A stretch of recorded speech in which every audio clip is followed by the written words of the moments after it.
Welcome to Kenton's videos. Enjoy the video. You begin by stabilizing the watch on a soft towel and inspecting the rusted areas closely. Use a magnifier. Start with mild actions. Dip a soft toothbrush into a 1 white vinegar and water mix and gently scrub the rust spots. Why vinegar? Because acetic acid breaks down rust without harsh sanding.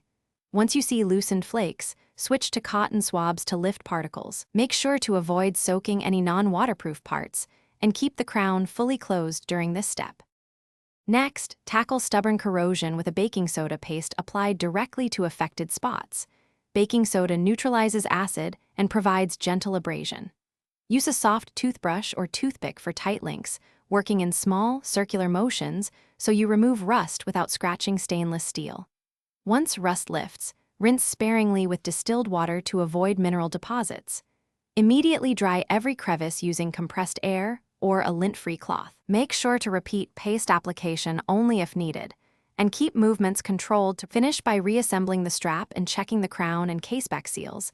Apply a tiny smear of silicone grease only if you removed seals.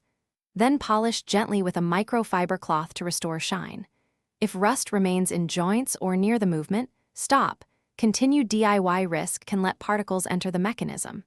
Instead, take it to a professional watchmaker. Troubleshooting tip: if pitting or discoloration returns quickly, the stainless grade may be low. A pro can recondition or replace affected links safely.